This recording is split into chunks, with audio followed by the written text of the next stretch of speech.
I'm Laurah Norton, and this is One Strange Thing, the show where we search the nation's news archives for stories that can't quite be explained.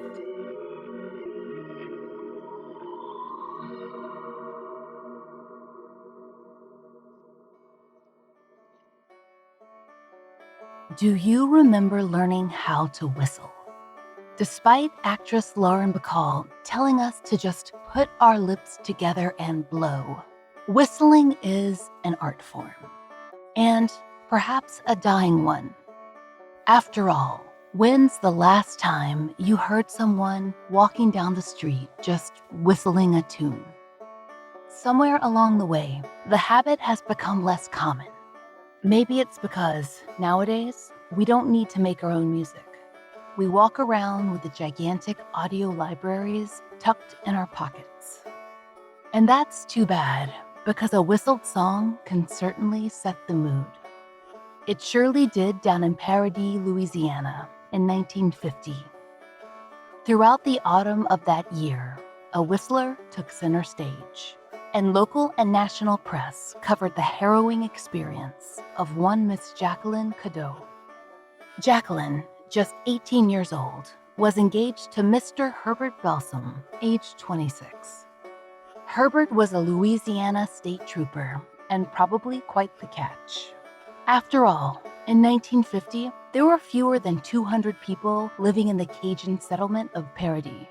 It was not overflowing with eligible bachelors. How Jacqueline met Herbert remains a mystery, at least to us. In fact, we're introduced to them late in their courtship. Up until then, you see, they weren't particularly newsworthy. But in February of 1950, Jacqueline and Herbert were going steady. Though a proposal was on the horizon, nothing was yet set in stone. They lived a happy, ordinary, quiet life. Newspapers would later describe Jacqueline as comely and pretty, definitely a prerequisite for this kind of story.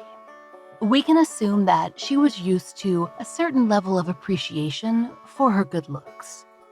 But even so, Jacqueline was startled when, one cool day in February, a long, slow wolf whistle pierced the air. We don't know if Jacqueline was at home or in town, not that there was much town to be in, but we do know this. Once the wolf whistling started, it didn't stop. It was hard to believe that anyone in Paradis would be so bold, and Jacqueline herself couldn't spot any likely suspects. According to the St. Petersburg Times, Jacqueline had previously attended a convent-run school over in New Orleans. Her alma mater wasn't the sort of place where funny business happened. No hanging around with boys, and certainly no stalkers or serial harassers or the like. Then again, she did manage to meet her state trooper in New Orleans. So convent life hadn't isolated her entirely. But if someone in New Orleans had really wanted to bother her, it would have been more convenient to skip the car ride to Paradis and do it while she was still in school. For whatever reason, it was after her return to tiny Paradis that the whistler appeared. Or, more accurately, didn't appear. We'll say that he made himself known. No matter how she tried, Jacqueline couldn't pin down exactly where the sound was coming from. And day after day, the whistling followed her.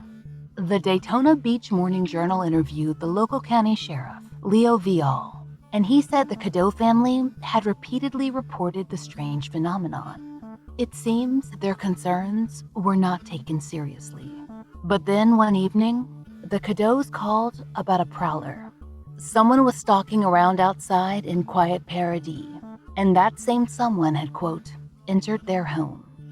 That's what Sheriff Fallon told the Morning Journal, and he said that he was aware of the wolf whistling. Were there signs of a break-in? How was the prowler spotted? No one ever explains, and apparently, law enforcement had no leads. Yet, according to Jacqueline and her mother, the phantom whistler kept at it, every day, through the spring and into the summer. It was certainly annoying, But Jacqueline wouldn't let that stop her celebration, because in August, she announced her engagement to State Trooper Herbert Belsom. While odd, this little story of a persistent catcaller and an engagement wouldn't be worth our exploration, except for one strange thing. Once the happy news was public, the Phantom Whistler changed his tune dramatically. Now, the Phantom was whistling a funeral dirge. Where Jacqueline went, the tune followed, as if she was a one-mourner procession. And according to the Daily Illini, the Whistler didn't stop there. After Jacqueline's engagement became public knowledge, the Cadows told police that they'd begun to receive phone calls, and not from happy relatives, but from a man that could only be the Phantom Whistler. It seems he'd found his voice. Like the whistling, the phone calls were ongoing. Multiple outlets reported that the Phantom once made the following threat to Mrs. Cadow, who was unlucky enough to pick up the receiver. "Your daughter will never marry Herbert. I'll kill her. And if I don't get her, then I'll get your little boy, Mickey." Mickey, the youngest sibling in the family, was just 5 years old. The Reading Eagle quoted another call, also answered by Jacqueline's mother. "I'll kill her. I'll stick a knife in her. Your daughter will never marry Herbert." Based on the sudden involvement of state law enforcement that followed that call, we can assume that future bridegroom, Trooper Belsom, was not pleased. And what about Paradis? The Cadows' neighbors, all 190-ish of them, they weren't sure what to think. Was there truly a stalker, one who the St. Petersburg Times suggested was too canny for police? Or was someone merely playing a prank, although a vicious one, on a local family? The Tipton Daily Tribune declared that, quote, "The people of Paradis say they know who the Whistler is, but that it is a private matter. They plan to take care of things in their own way." Of course, that article also called them all laconic Cajuns and included the following quote from an unnamed townsman. Quote, "If I had a shot at him, I know he'd go soak his britches in a rain barrel." But despite it all, Paradis was ready enough to gather for Jacqueline's bridal shower, engagement party, and other festivities, even as the Whistler ramped up his harassment. The wedding date grew closer, and the threats got more specific. As Jacqueline's mother told the Daily Illini, the Phantom promised one evening, "Jacqueline is dying at 12 o'clock tonight." It was around that time that a police guard was set at the Cadow house, both to guard Jacqueline and to try and identify the Phantom Whistler. These patrols were even beefed up with state police. By this point, we can infer that fiancé Herbert Belsom was well and truly fed up. According to the Raleigh News and Observer, he decided to bring the whole Cadow family to New Orleans, where they could stay with his relatives. But even in New Orleans, Mrs. Cadow swore she heard the Phantom Whistler. Meanwhile, the police guarded their empty house and didn't hear a single tune. Perhaps the Phantom just wasn't willing to risk it. Or maybe Mrs. Cadow was right. Maybe he did follow them up to New Orleans. But when the Cadows finally snuck back into town to attend to some wedding business, per the News Observer, the Phantom was ready. This time, it was Jacqueline's father who first heard the noise. He dashed into the yard and determined the Whistler must be behind a nearby oak tree. But after a search, he found nothing.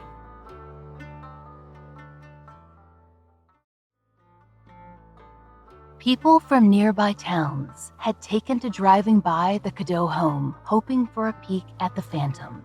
And as for Jacqueline, she'd begun to suffer from nervous attacks. At one point, she fully collapsed, claiming that she heard the whistling. A doctor was called. "I don't know what I'm going to do," Jacqueline told the Raleigh Observer. "I've lost 18 pounds because of this thing." Jacqueline was certainly afraid, But if the Phantom Whistler was trying to force her to call off the wedding, he was in for a disappointment. Multiple news outlets reported Jacqueline's promise. "I'll marry Herbert if the police have to walk me up that aisle." But by late September, it seemed like law enforcement might not oblige her.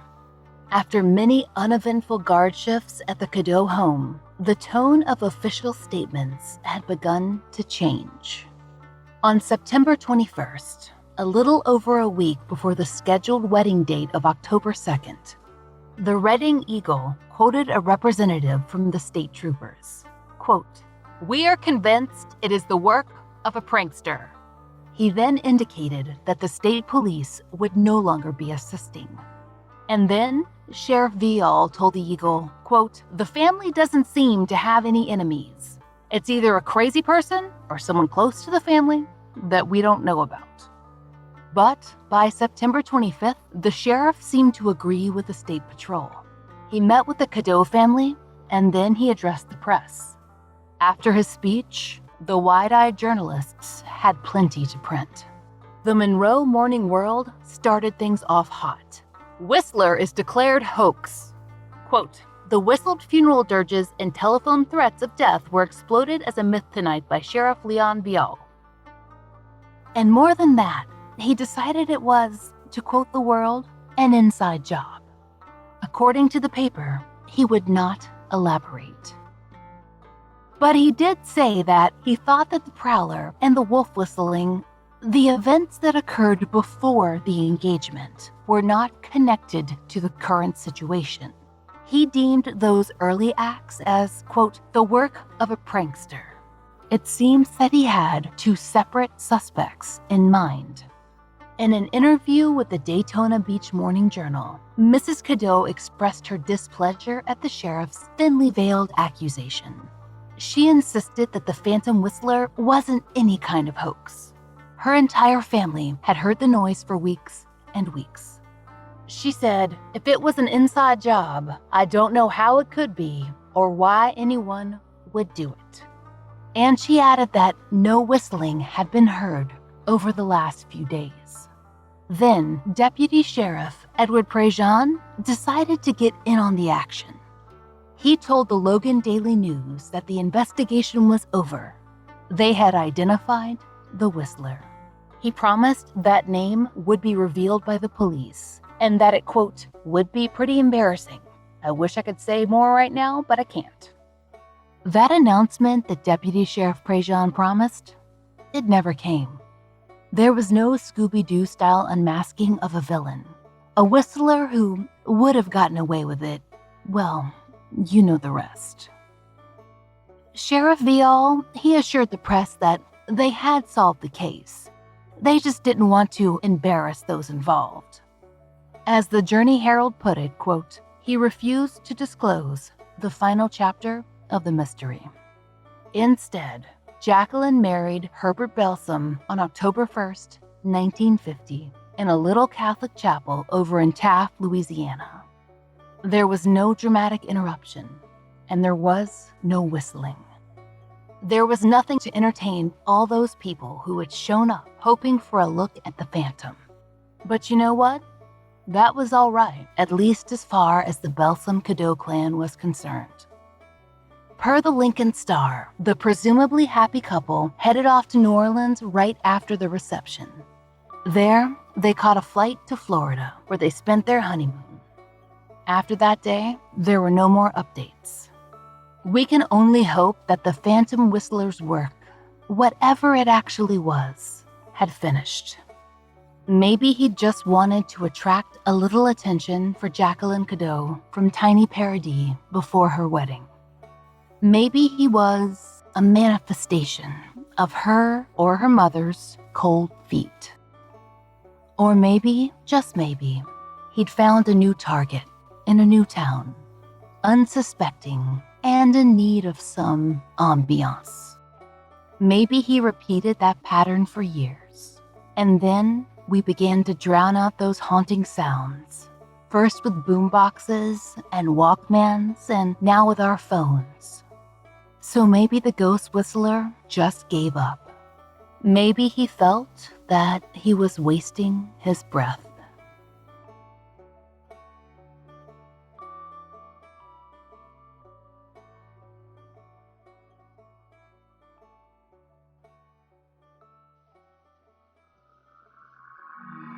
We hope you'll join us next time for another real-life story from the fine print of America's local papers, from the lives of regular people, just like you and me, except for one strange thing.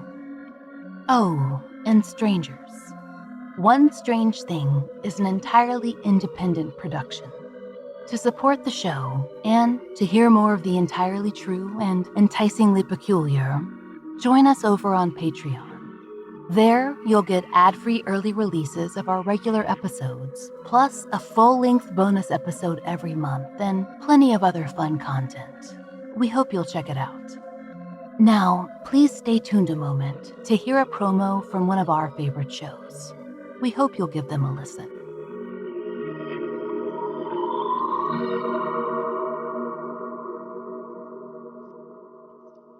Hello everyone, this is Bryan Worters, host of the true crime podcast, The Trail Went Cold.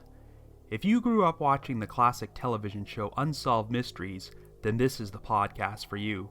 Each week, I profile a new unsolved murder or missing persons case and share all the baffling details. Afterward, I provide my own personal analysis and theories about what might have happened. This is a show for true crime buffs who are fascinated by cold cases and love to discuss them and pick them apart in an attempt to figure out the truth. So be sure to check out our podcast to learn about some truly bizarre unsolved mysteries where the trail went cold.